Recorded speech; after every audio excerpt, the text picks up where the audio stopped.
Hello everybody, this is Lindsay Field from the Study of the Equine Hoof.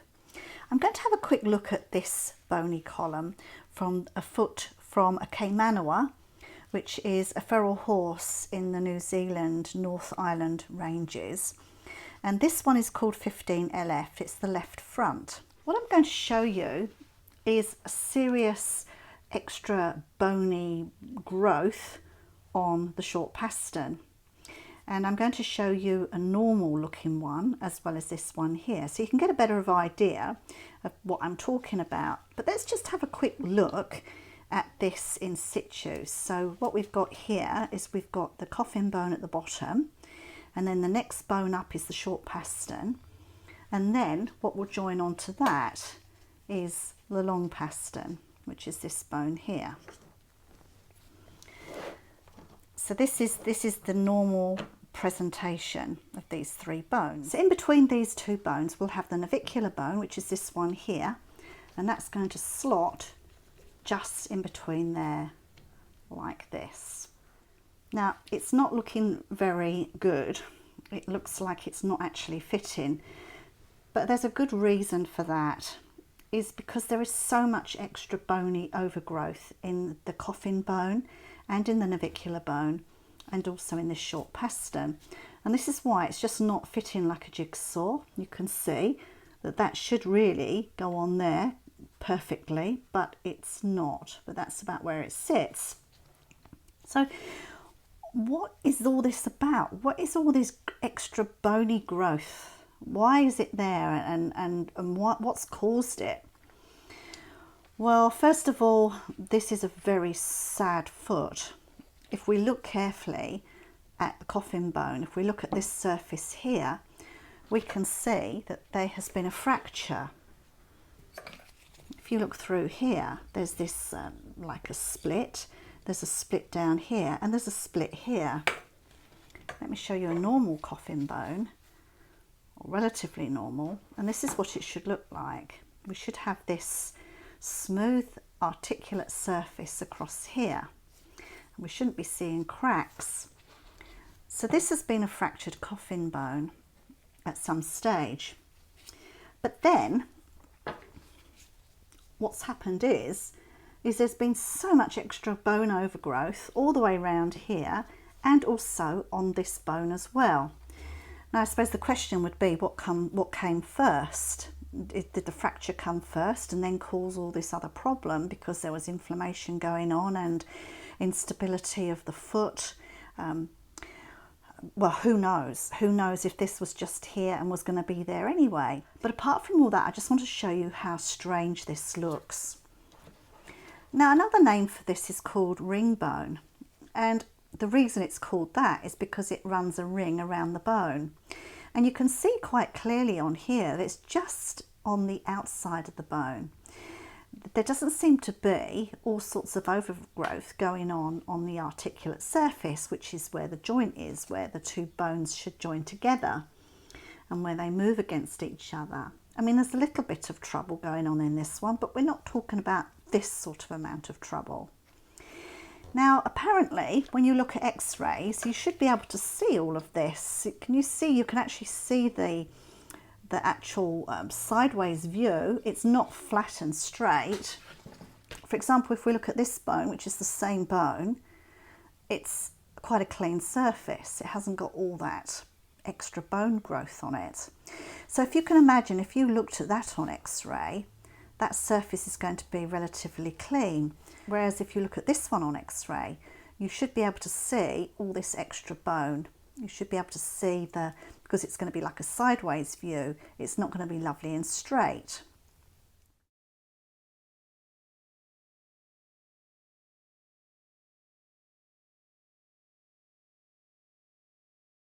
So what does this mean? Well, apparently in the literature, and if you read up about it, there's different sorts of ringbone, and ringbone is a term that is like a catch-all term for arthritis, and it usually happens in horses that are older and horses that have done a lot of work. But is it going to affect the horse? Well, in some cases yes, in some cases no. There doesn't seem to be any concrete real evidence that I can read up about it, but if you can see that this is not going to, I can't believe that this is going to be very comfortable for this horse. There's going to be some sort of degree of movement in this joint, and so it's not, I wouldn't have thought, I'm not sure if that's actually going to hit any of the joint. It's not feeling like it is.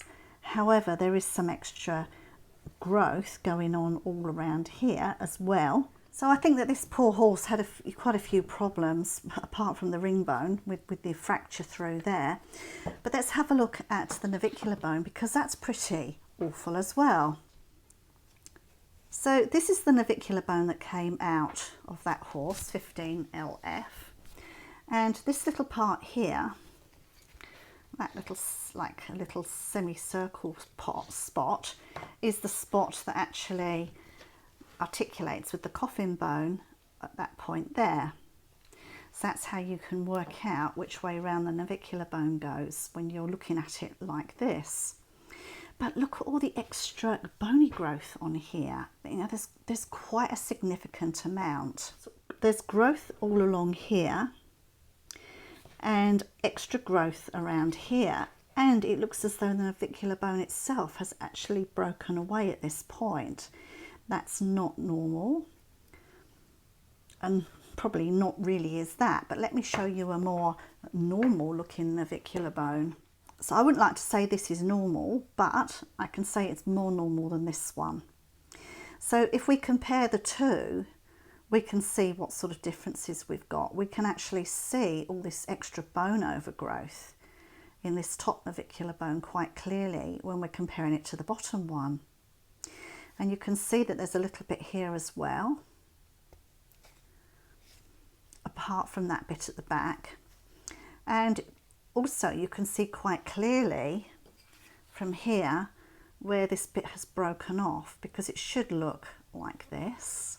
Not only that, if we actually look at this surface here, we can also see that there's extra bony overgrowth here as well, and up here on this bone.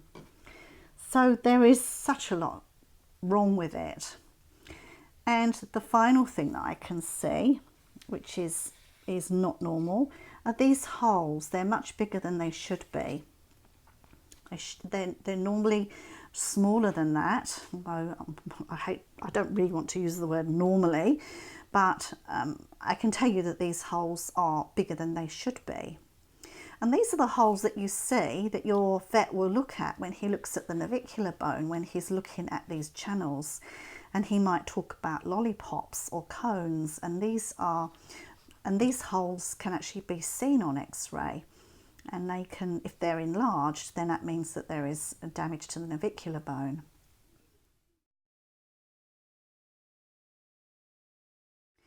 And when we look at this side, you can see that the holes are much smaller, which is quite normal to have them smaller. And this is the other bone. Not only has this poor little bone got all this extra overgrowth, where the deep digital flexor tendon comes in and runs underneath that bone, we should have a nice gliding surface, and I'm always talking about that in my videos. And we can see that this is not a nice clean surface. This has got holes, and it's got extra growth of bone here and here. So it's a very sad little navicular bone. So in terms of what comes first, I don't know. This might have been a very old horse that all these issues were going to happen to it as it aged. I don't think it was helped by the fact that we have this fracture in the coffin bone. Whether that came much earlier than the issues with the short pastern or not, we don't know. And that also in this coffin bone, there's lots of extra growth around here. And can you see around this area here and around here? So this is a rather sad little bone as well. If we look underneath, we can see that it's not a lovely smooth surface. We've got like this strange effect through here, and that shouldn't be like that. This should be quite a smooth surface through there. I'll show you a relatively normal one, which is this one here.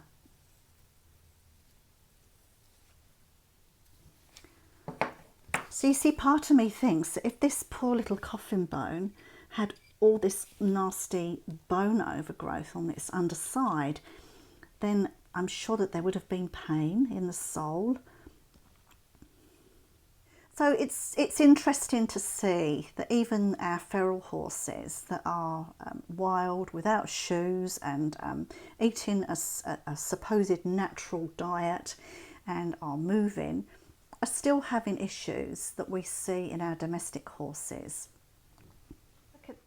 So let's just have a quick look at this as well. This is a knee on a front leg, and if you look at the little bones that are associated with the knee, then you can see that these bones that should all be separate are all joined up. They've actually got lots of bony overgrowth and they've just merged into each other. If we look at the back here, you can see that there's a big overgrowth of bone, and the splint bone, which is running down here, is joined up through that point there. Let's have a look at the back. Look, all this is joined up as well, through here and through here. And again, the splint bone is joined up at that point and is starting to join up through there. So this is the cannon bone. What is interesting about this is, even though this sample has been processed, some of the little ligaments are still attached at this point here. Now, what I'm thinking is that the reason we can still see them is I think that they've become calcified. And the reason I say that is because normally with the processing, all the ligaments, which are organic soft type material, they disappear quite quickly. But in this case, these little ligaments here have remained. Now, it could be that these ligaments didn't get processed, that perhaps they were in a particular part of my processing plant that didn't get eaten by the microbes. But I'm not so sure, because I'm normally pretty good with my processing and I move my bones around quite a lot and I'm looking at them all the time to make sure that they are processing properly. And when I say processing, what I'm doing is I'm getting all of the fleshy tissue off just to reveal the bones underneath, because that's what I want to study.